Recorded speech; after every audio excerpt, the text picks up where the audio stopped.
Hello everyone! Today I'll be tackling to you one of the nursing theorists and her works. Specifically, I'll be discussing to you about Betty Neuman and her Neuman system model. So without further ado, let's meet kung sino nga ba si Betty Neuman. So Betty Neuman, of course, she was a registered nurse, an educator, and a theorist who developed the Neuman system model, a system model that named after her, in which it is a holistic model that views the individual as an open system, meaning to say, tinitignan yung tao, tinitignan yung person as a whole, as buo, mapa-physiological man yan, psychological aspects, spiritual, so on and so forth, and which interacts both internal and external environment. And hint lang po, dito po sa Neuman system model, it will focus on the stressors and the interventions or preventions. Stressors that affect the stability or homeostasis of a person. So, now let's go further about Betty Neuman. Okay, Betty Neuman, siya po ay pinanganak noong 1924 sa farm po. Yes po, ipinanganak po siya sa farm, Your Honor. Doon po sa Lowell, Ohio. And yung tatay niya po ay isang farmer. Yes, ang papa niya po ay isang farmer, ay isang magsasaka na kalaunan ay nagkasakit at namatay sa edad na 36 years old. And her mother naman po was a registered midwife that has always been influenced her by the commitment that took her away from home time to time. And after po namatay yung papa niya, yung father ni Betty Neuman, ipinagpatuloy niya po yung kanyang pag-aaral, in which in the year 1947, she received her first ever diploma. Anong diploma yun? Of course, the RN diploma at People's Hospital School of Nursing doon po sa Akron, Ohio. And after niya po matapos yung nursing education niya, she flew to Los Angeles. And dun po nag-work siya according, of course, sa kanyang profession as a nurse. And after that, she attended at UCLA, University of California, Los Angeles. And after that, moving forward, in the year 1957, she received her double major. She received her baccalaureate degree in public health and psychology with honors. And in addition to her early life and education, for in the year of 1966, the same pa rin po, doon pa rin po sa UCLA, University of California, Los Angeles, she received her Master's of Science in Mental Health, Public Health Consultation. She also received her PhD in Clinical Psychology. In the year 1985, she received her doctoral degree at Pacific Western University. And that was her early life in education. And now let's proceed to here sa community health, community mental health movement. Dito po, ito po yung advokasya po ni Betty Neuman, in which she advocates for holistic care, client-centered approaches to care. So, holistic care, ibig sabihin, treating someone or treating person as a whole, as buo. Holistic care. Client-centered, providing the needs, the necessities of the person in accordance with his or her necessities na dapat tugunan ang pangangailangan ng tao, ng kliyente, na naaayon sa mismong pangangailangan niya. Yan po ang advokasya ni Betty Neuman, Community Mental Health Movement, advocating for holistic and client-centered approaches to care. Next up, we have here the development of the model. So bago po natapos o bago po nabuo ang Neuman System Model, dumaan po ito sa maraming proseso, maraming impluwensya, maraming pagbabago muna bago nabuo ang Neuman System Model, wherein it was influenced by so many resources, by so many sources. Influenced like by the philosophy writers sa wholeness of the system model, sa kabuuan ng system or ng model. It was also influenced by von Bertalanffy and Laszlo sa general system theory. Andun din si Salai on stress theory. And it was also influenced by the stress and coping mechanisms or coping theories. So, akalain nyo yun bago mabuo. Parang sa atin, pag nakita lang natin yung model, maano lang talaga natin na parang simple lang siya, madali lang siya. Yes, madali siyang intindihin, but dumaan siya sa maraming process, madaming influence at madaming pagbabago bago siya nabuo ng tuluyan. So after that, after the development of the model, of course, si Betty Neuman, madami din siyang books na naisulat and na-published. So during the publication and refinement time, the model was first published in 1972, and nakalaunan, it was refined and published in the first and second editions of Conceptual Models for Nursing Practice in the year 1974 and 1980 respectively. And sa publication and refinement naman, sa book publications, published books ni Neuman, madami. Just like also for example, the consultation and community organization in community mental health nursing. Isa rin yung sa book na publish niya. Of course, the book that named after her model, the Neuman System Model, Application to Nursing Education and Practice. So, eto. In addition to her bibliography, sa key publications yung sabi ko kanina, in the year 1982, she published her book entitled The Neuman System Model, Application to Nursing Education. And selected article, Neuman System Model, A Total Person Approach to Patient Care in the year 1979. And naka-receive siya ng award in the year 2000 as American Nurses Association Distinguished Nurse of the Year. Akalain niyo yan, Distinguished Nurse of the Year. So, next up here. Ayan. Makikita ba yung arrow? Wait, change natin. Ayan. Eto. As you can see dito po sa side na to, ito po yung structure. Ito po yung model, yung Neuman System Model. Ito po yung structure.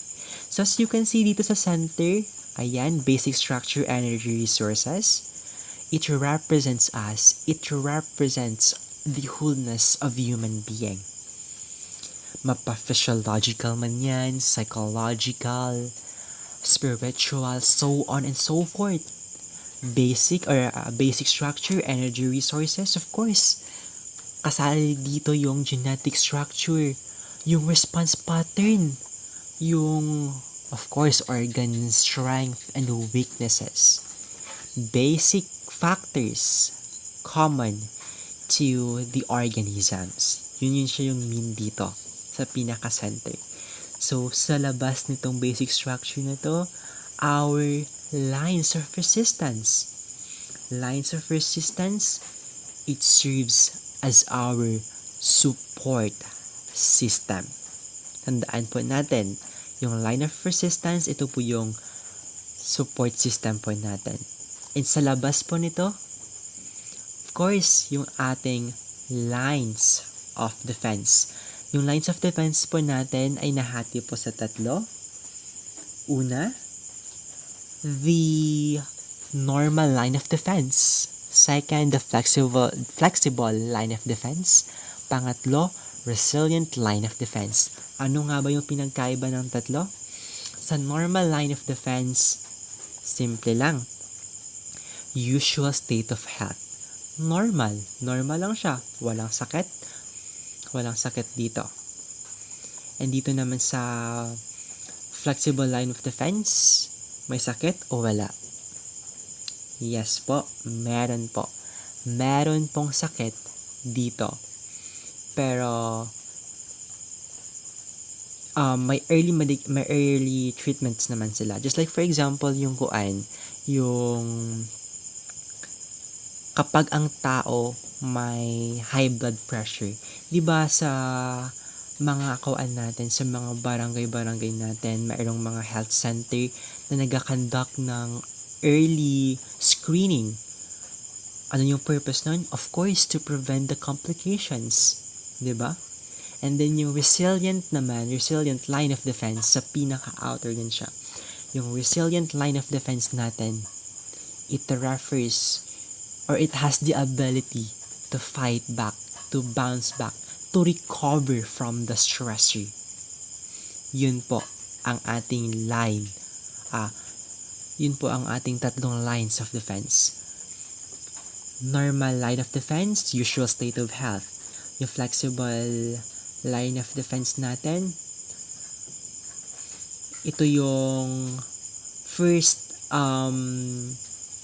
protective measure or first protection na ibinibigay that offers short-term protection. Yung resilient naman, of course, it has the ability to bounce back, to fight back, to recover from the stressor. So, yung line of defense natin, balikan natin. Yung lines of resistance pala. Yung lines of resistance natin, once na yung stressors tries to penetrate the line of defense, it starts to activate. And once na nag-activate na siya, it may help the client fight off the stressors and protect the core structure. So ulit, yung line of resistance natin dito, it is our support system. Yung lines of defense naman natin, ating immune system. So dito sa pinakalabas, sa outer layer talaga, dito may stressors, reactions, ayan siya. Pero dito, meron tayong mga preventions. Sa preventions na yan, nahahati po siya sa tatlo, which are the primary prevention, secondary prevention, and tertiary prevention, and which I'll be tackling later on. So, ito na po yung structure ng system model ni Betty Neuman. So, next step, we have here the basic assumptions of Neuman's model. Check natin muna. So, dito sa basic assumptions, actually madaming assumptions po yung system model po ni Neumann, but I highlighted only 3 kasi yung iba ay nakasali din po sa i-report ko mamaya. I-discuss ko din mamaya. So, dito pa sa basic assumptions, first, we have this uniqueness of client systems. So ano nga ba dito yung pino-point out? So dito sa first assumption, uniqueness of client systems, of course, it refers to the idea that each individual, each client is unique due to differences in genetic factors, life experiences, environmental factors. So sige, para mas maunawaan pa natin, let me cite an example. So sa genetic factors, kunwari sa family, may family na may history ng hypertension. 'Di ba? Hindi na taliwas sa kanila yung pamamaraan, the way they manage the stress that affects their stability, that affects their homeostasis. Compared naman dun sa mga tao na wala talagang history ng hypertension, na hindi nila alam kung ano yung pamamaraan nila, kung ano yung interventions nila na gagawin just to prevent, to reduce the effect of hypertension. Sa genetic factors, a patient with a family history of hypertension may respond differently to stress than someone without such a history. So next stressor natin, next assumptions naman natin, the stressors and stability.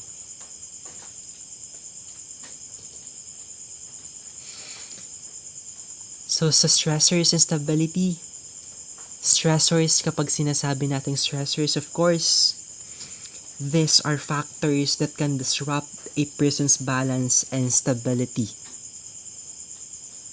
Disrupt the homeostasis of a person, of a client. Sa stressors, mayroon tayong tatlo. The interpersonal,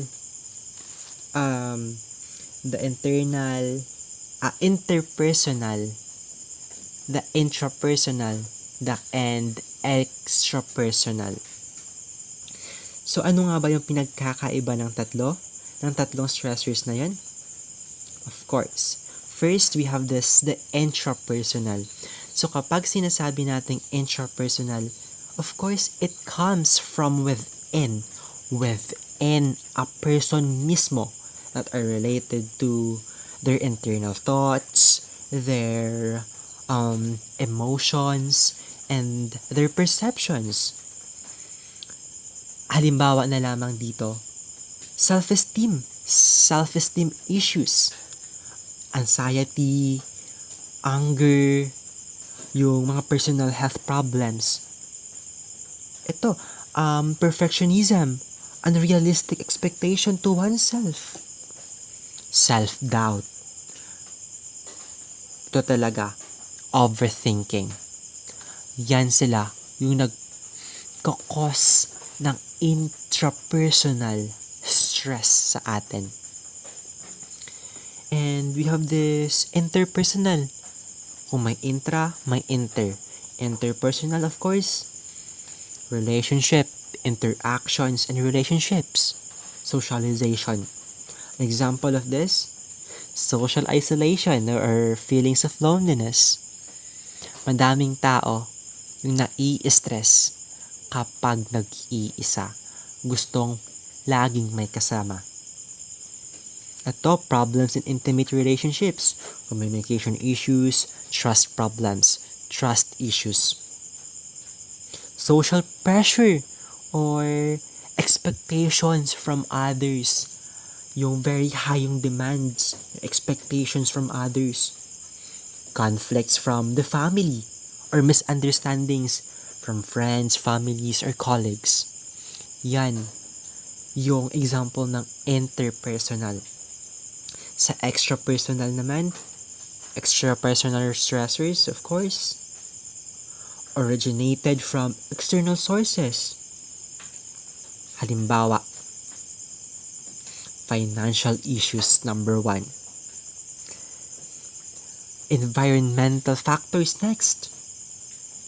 yung sa trabaho, sa work, sa job, stress due to organizational demands or high workloads, nakakapag-trigger siya ng stress.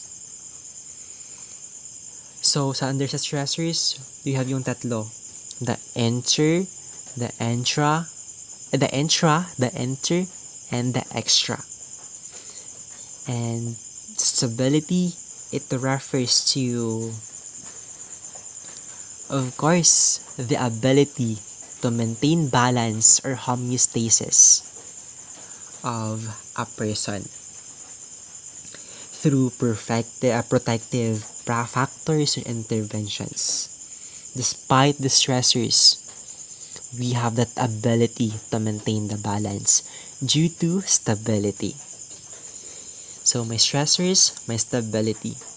So, balikan muna natin ulit yung sa uniqueness of clients. Sasabi ko kanina yung example na una, yung sa genetic factors, na kapag may family history, genetic factors, ganun yun siya.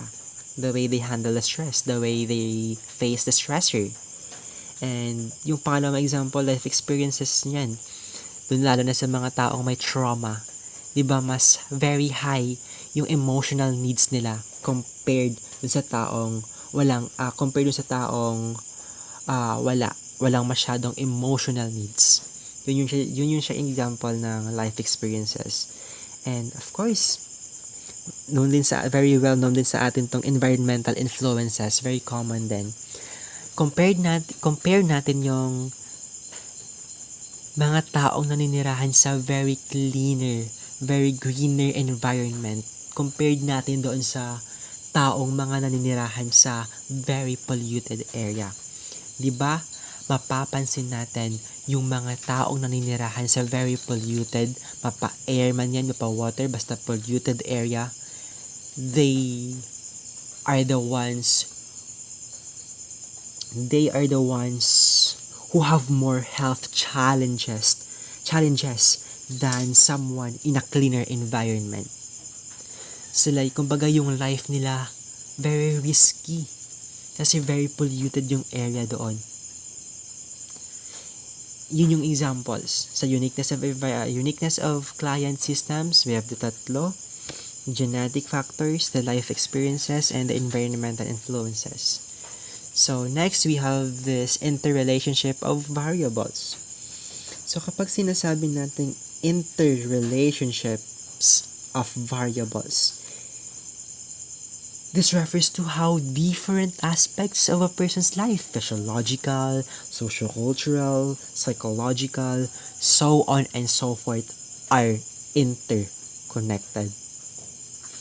Just like also, for example, once you have that chronic pain, diba, kapag may chronic pain, it can lead to anxiety or depression. So, paano sila nagkaroon ng relationship? Chronic pain refers to this physiological. And then yung anxiety or depression, the mental health processes, emotions, the psychological. That's why mayroong dalawang aspect ng human life na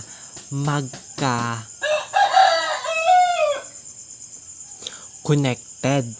And another example is kapag delayed yung growth ng isang tao or ng isang bata, 'di ba, maaapektuhan nito yung kapasidad niya o yung kakayahan niya makipag-socialize sa ibang tao, to fit in herself into peer groups. So paano nga ba nagkakaroon ng interrelationship doon? So kapag delayed yung growth ng isang tao, of course, ito yung developmental aspect ng human being or ng person yung maaapektuhan. And yung pakikipag-socialize niya, of course, sociocultural. That's why may dalawang aspect ng human life ang may relasyon or yung interconnected, which are the developmental tsaka socio-cultural. And that was our basic assumption sa model, sa system model ni Neuman. So next, we have this Neuman system model. Ito yung apat na key major or major core ng kanyang model. So first, we have this holistic perspective. Ano nga ba yung holistic perspective? Ito, para kay Neuman, na dapat ang tao o ang kliyente was viewed as an open system. Open system, dapat holistically, wholeness. Dapat buo siyang tignan, buo siyang tratuhin, buo siyang i-treat, bigyan ng care. Lahat dapat ng aspeto ng buhay ng tao dapat isaalang-alang. Physical, emotional, social, developmental, spiritual. Considered when addressing health. Yan yung ibig sabihin ng holistic perspective base sa system model ni Neuman. So next up we have this focus on the stressors. Stressors, these are factors that disturb a person's stability coming from internal and external sources.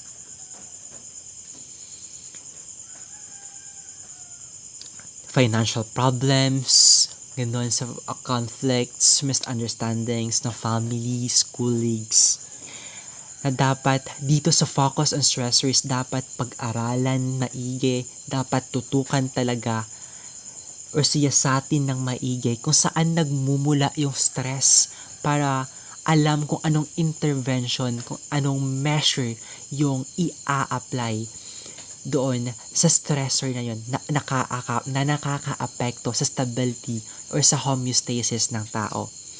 Dapat alamin kung saan talaga nagmumula or kung ano yung major source ng stress. Yan yung focus on stressors. So next, dapat isaalang-alang natin yung kabuuan also na maaaring makaapekto sa overall well-being ng isang tao. Kaya dapat talagang alamin mismo kung saan or kung ano ang stressor na siyang nakakaapekto sa health ng tao. Next up, we have this preventive interventions. Preventive interventions, of course, actions taken to prevent or to reduce the impact of stressors. Nahahati po ito sa tatlo, yung primary, secondary, and tertiary, and which I'll be tackling later on. So next, pang-apat, client-centered care. Ano ba yung nilalaman ng client-centered care?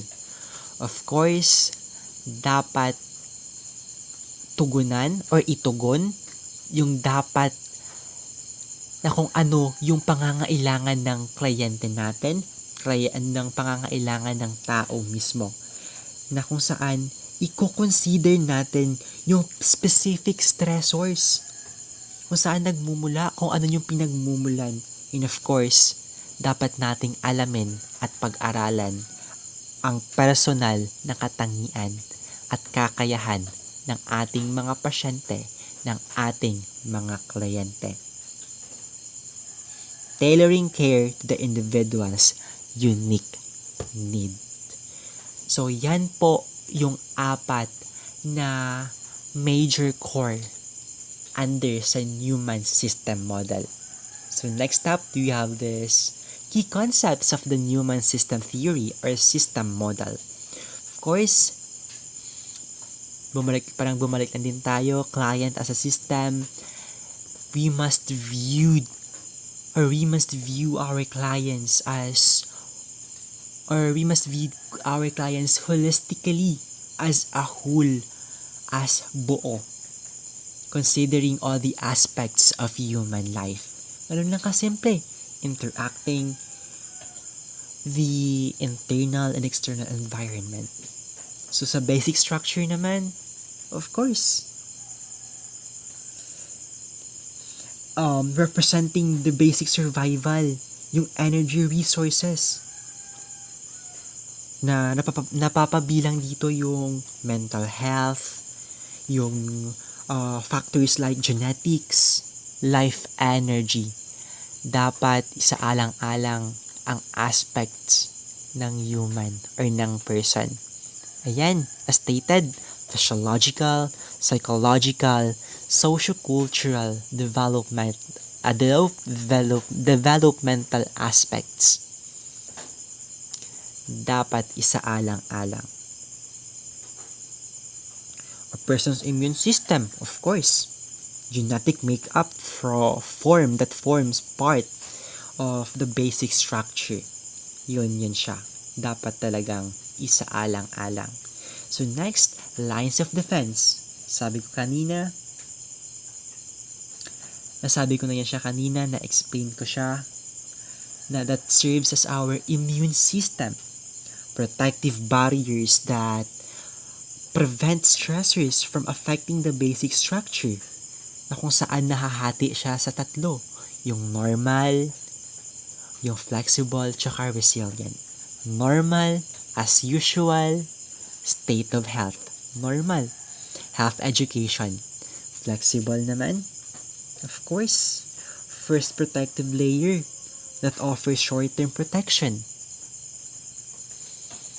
Yung example ko kanina na mayroong early screening for the high blood pressure that aims to prevent the complications, of course. And next, we have that resilient line of defense.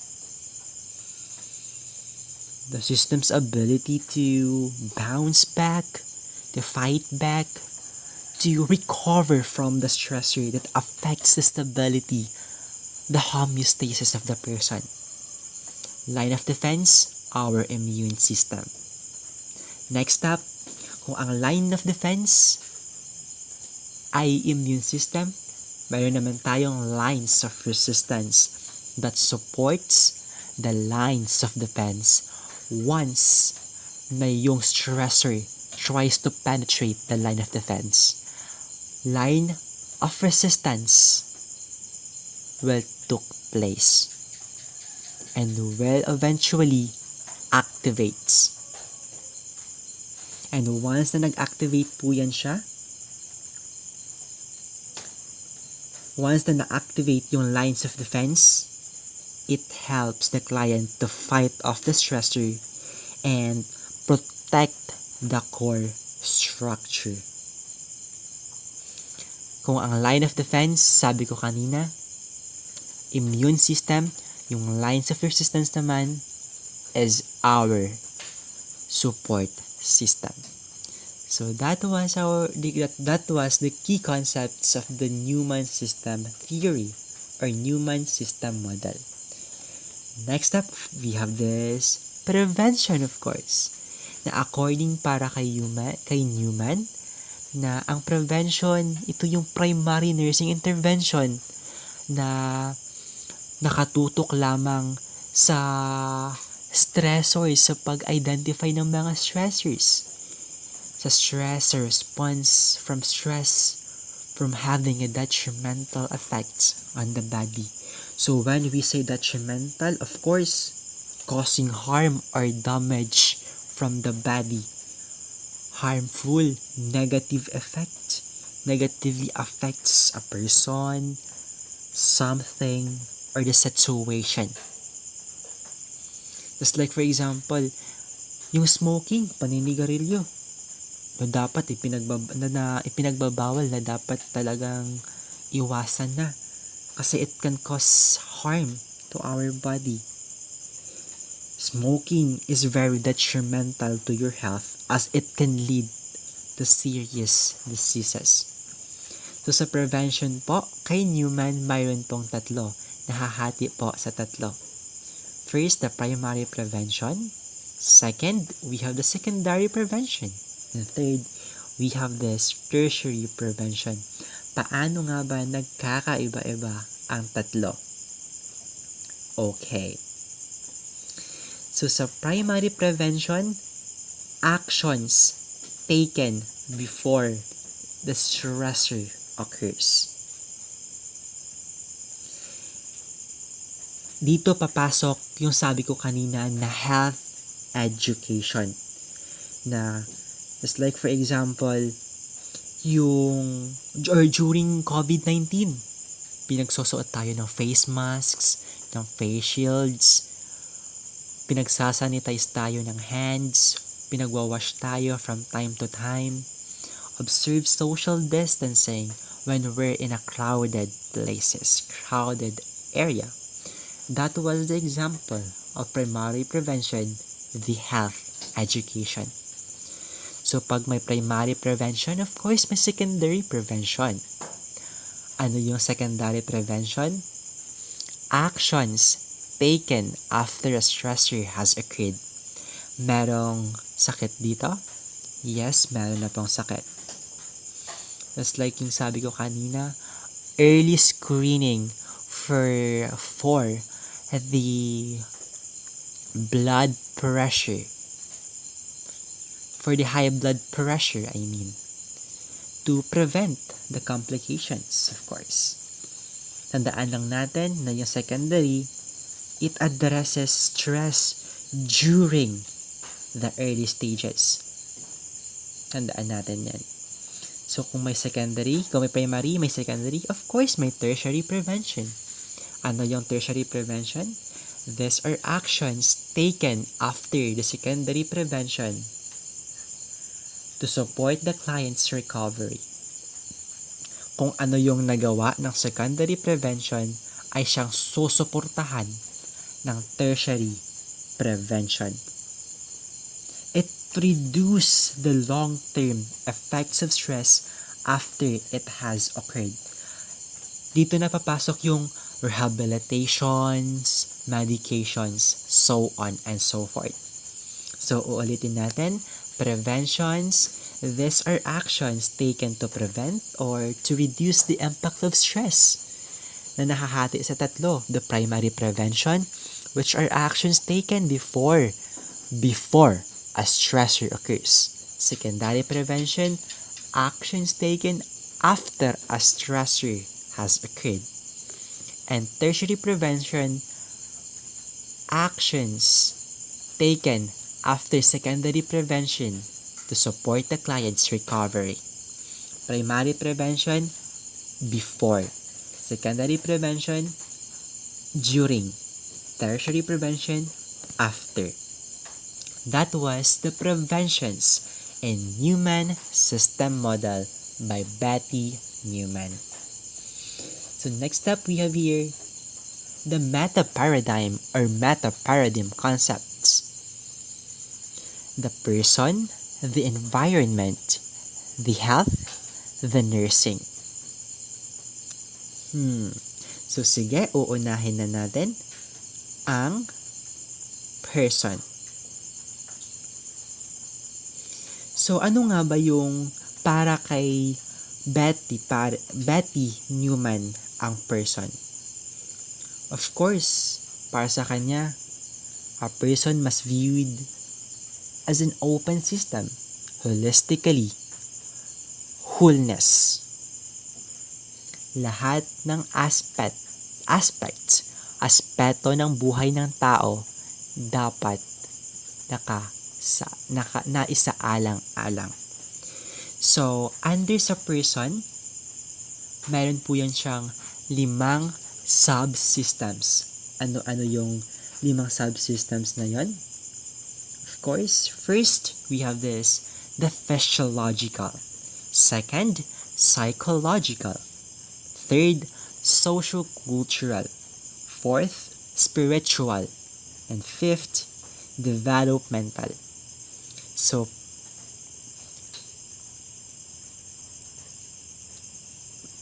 pag-iiba-ibahin natin kung ano yung yung 5 yun. So, una, physiological, of course. It refers to the physical chemical structure and the function of the body. Physical, body structure, body function of the body. That was physiological. Next, we have the psychological. Psychological refers to mental processes and emotions. Next, sociocultural. Relationship, socialization. Social, cultural expectations. And of course, activities, that's why socialization. So, we have this developmental. Those processes related to development over the lifespan. Development, growth of a person. Ganun lang kasimple. Spiritual, of course, influenced by our spiritual beliefs. So, yun siya under sa meta paradigm, person, under sa person, 5. Physiological, psychological, sociocultural, developmental, and spiritual. So, next we have this environmental. Environment includes all the factors that influence the client, such as or including internal and external stressors. So, under naman po dyan sa environment, para po kay Betty Neuman, mayroon pong tatlong uri ng environment. First, the internal environment. Second, the external environment. Third, the created environment. So, paano nga ba sila nagkakaiba-iba? Okay? Internal environment exists within the client system. Within sa sarili niya talaga mismo. While yung external naman, internal within, external outside of the client system. Tandaan natin. And third, we have the created environment. Ano nga ba yung created environment? This refers to an environment that is created and developed by the person unconsciously. Hindi siya aware na nakakapag-cause na pala siya, nakakagawa na pala siya ng sarili niyang ikaka-stress. That's why created stress. So sa environment, we have tatlo: internal, external, and created environment. So next up, we have this meta paradigm concept of health. So sa health, of course, dynamic state of well-being. Paano natin to siya So para kay Betty Neuman, health must be viewed as a dynamic state of well-being. Encompasses person's physical, psychological, spiritual, environmental aspects. Where in fact, health is not merely the absence of disease, but it is a holistic balance among components, like allowing individuals to cope, to overcome stressors effectively. And yung keyword natin dyan, dynamic state of well-being. Dynamic, what do we mean by dynamic? Always or constantly changing. So next, with the meta paradigm concepts, of course, the nursing. Nursing.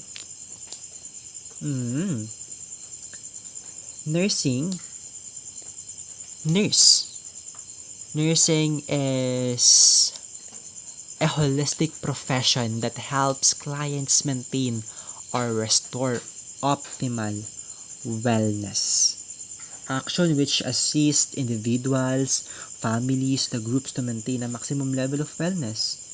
And the primary aim of nursing is for the stability of the patient or the client system through nursing interventions to also reduce the stressors, of course. So, para kay Betty Neuman, yan yung meta-paradigm concepts niya. Under sa meta-paradigm concepts, we have 4. The person, the environment, the health, and the nursing. So, next up, we have this stages of nursing process. So, first on the list, of course, diagnosis. So, ano nga ba yung under sa diagnosis? Involves identifying the patient's health problems based sa assessment or sa data na nag-gather during the assessment period. And, of course, yung mga nurse dapat ma-analyze yung symptoms, kung ano man yung nafe-feel ng isang kliyente during the diagnosis dyan. And, of course, to determine the nursing diagnosis that reflect the parent's condition. Na dapat isaalang-alang natin kung ano yung nasa assessment data natin. So, next up, we have this nursing goals. Of course, pag sa nursing goals, dapat mag-establish ka or makapagpundar ka ng sariling or specific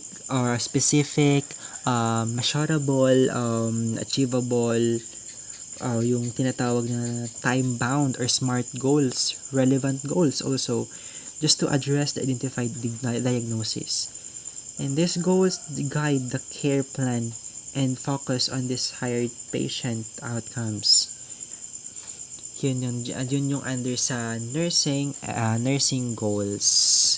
Negotiated with the patient and take account of patients and their perceptions of variance of wellness. So, after po nyan, we have this nursing outcome. Of course, sa nursing outcome, it involves evaluating the effectiveness. Pag-aaralan talaga kung ano yung level ng awareness, ng effectiveness ng mga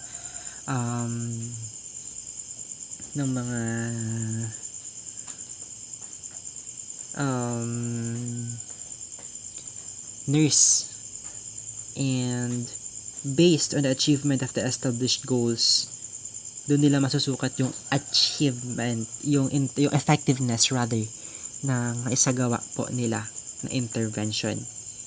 If meron bang progress, meron bang improvement, and if meron bang adjustment sa ginawa.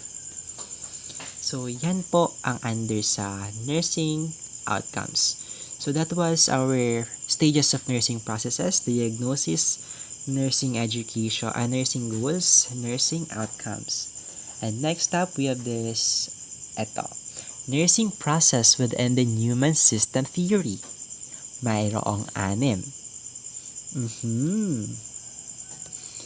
So, sa nursing process within the Neuman system theory, mauuna talaga tayo sa, of course, assessment. Anong kasali dito sa assessment? Gathering of data. Data ng alin? About the client's health issues, including physical, psychological, environmental factors. At the same time, assessing a patient's vital signs, medical history, if sa family nila, meron bang ganong uri ng sakit? And of course, emotional state.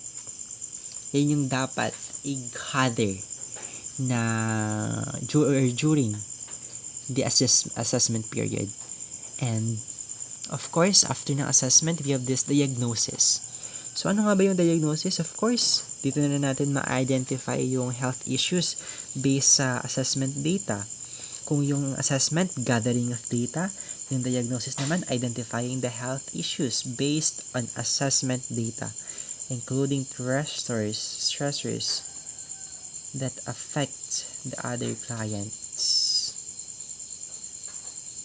or the other client's stability. So, for example, anxiety related to chronic illnesses, diagnosing the patient with ganun siya. Anxiety related to chronic illness po. And next, we have that goal. Goal, simple lang. Keep the client system stable. Yun lang talaga yung ano ni Ma'am. Betty Neuman. Ni Ma'am Neuman. So, para sa kanya, yung goal, establishing specific measurable outcomes the patient is expected to achieve. Dapat mayroong expectation, mayroong goal tayo. Ano yung goal natin? Positive. Positive lang dapat. And next, of course, the planning. Ano yung laman ng planning? Of course, dito ka magda-develop, magka-create ng care plan at i-outline yung mga interventions, mga preventions, help na kailangan maisagawa at kinakailangang maipasa or gawan or maisagawa. And after po ng development of plan and addressing the client needs, of course, the planning and the implementation, of course, meron na ditong action, meron na ditong executing, and of course, executing the care plan and interventions na isagawa, na i-formulate, ganun siya. And of course, sa evaluation, assessing the effectiveness. Assess the effectiveness of the interventions and adjust. Yan yung mga nursing process within the Neuman system theory.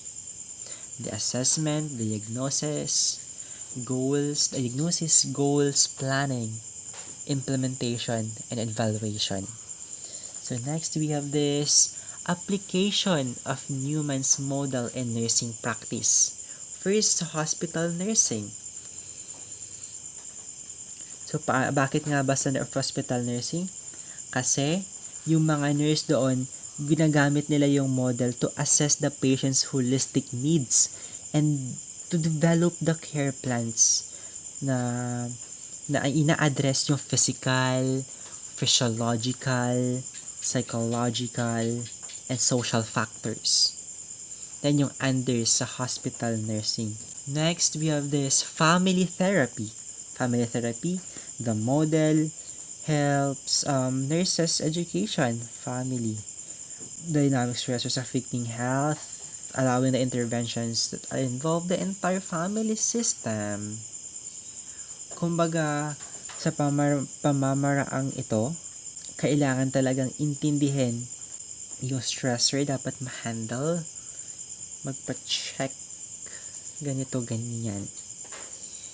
So, yan yung under sa family therapy. So, sa public health naman, of course, Neuman's model aids to identifying community health needs and developing programs that promote wellness and of course to prevent illness from addressing stressors affecting populations. Yun yung under sa public health na dapat maisagawa yung needs ng community. Model aids in identifying, para ma-identify talaga. And that was under public health. Next, rehabilitation. So sa rehabilitation settings, the model is used to create individualized care and care plans that consider the physical, emotional, and social aspects of recovery. Ayan, mobility, emotional state, and social support develops a rehabilitation plan that includes physical therapy, counseling, sa rehabilitation counseling, and din family involvement, di ba? So, sa application of Neuman's model in nursing practice, we have this first, hospital nursing, therapy, family therapy, public health, rehabilitation. And next up, of course, we have this Neuman's model in nursing education. So, dyan po, una, curriculum guide. Bakit curriculum guide? It provides framework to the curricula. Framework for developing nursing curricula that emphasizes holistic care and the interconnectedness various of health. Next up, holistic care emphasizes the importance of addressing all aspects, yung sabi ko kanina, physiological, psychological, and emotional, all aspects of well-being. Preparing students also to consider physical, emotional, social, and spiritual needs in their practice. Holistic care, wholeness, kabuuan. That's it. And next, systems thinking. Under sa systems thinking, the model becomes larger systems, understand how internal and external factors interact and, of course, influence health. The community resources also, how it impact or how can it impact the recovery process, leading to more effective and tailored environment or interventions rather. So that's under systems thinking. Next, future nursing. So future nursing, of course, Neuman's model prepares students for evolving roles in healthcare, of course, by fostering skills in critical thinking, adaptability, holistic assessment, essential for addressing complex mga health issues, ganun siya. So, as healthcare continues to evolve, nursing students also were trained with this model or better equipped to engage in interdisciplinary teams and contributes. So, yan yung under sa future nursing. Client-centered care. Dapat tutukan, siyasatin, pag-aralan mismo at tugunan kung ano yung pangangailangan ng tao considering the personal strength and of course the specific stressors. So guys, everyone, that was our Neuman's model in nursing education, in the field of nursing education. And of course, acceptance and impact of Neuman's model. Neuman's system model has been widely accepted and recognized as a grand nursing theory na magagamit talaga sa nursing education. During practice, and sa research din also, na kung saan ito ay nakadirektang nagfo-focus sa holistic care, pag-care sa tao, sa person holistically, wholeness, kabuuan, considering all the aspects of human life, physiological man yan, psychological, so on and so forth. Yan yun siya. Client-centered interventions, of course, sabi ko kanina, tutukan, siyasatin, tugunan yung pangangailangan na gina-consider din also yung specific stressors and personal strengths ng kliyente natin. Of course, preventive strategies, actions taken to reduce the stress or to reduce the effect of stressors. Must accept how it affects our stability, how it affects us as a human being, and how it impacts ourselves, our health. How essential Neumann system model was or is. So next, strengths and limitations of the Neumann system theory. slightly weakness na din. So, unahin natin yung strengths. Holistic approach. Yeah. Considering the wholeness of the person. All aspects of human life. Focuses on prevention. Yeah. How we took action to prevent the stressors. Of course, adaptability to diverse settings, kung gaano kahirap, how we manage that, how we perceive that, how we accept that, how we handle that. That's the strength under sa Neuman system theory, Neuman system model. So kung may strength, may weakness or limitations, complexity, lack of empirical support. Yeah, considering potential for oversimplifications. Kasi while the model is holistic, it may oversimplify some aspects of health by categorizing issues without fully exploring their complexities. That's why it is really crucial to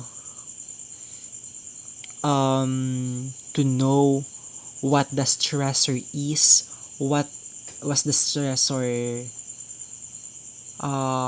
comes from, or where the stressor comes from. So, dapat nating isaalang-alang yan, considering all the aspects of life. And that ends our discussion about Betty Neuman and her Neuman system model, theory about the stressors and preventions or interventions. And that's it. And thank you for listening, and I hope na may natutunan po kayo kahit papaano. Basta tandaan lang po natin, or sa model po ni Betty Neuman, which is the Neuman system model, it focuses on the stressors that affects the stability or the homeostasis of a person, and of course the interventions, the preventions taken to reduce and to prevent the effect of stressors. That's it, everyone. Thank you so much po. Bye!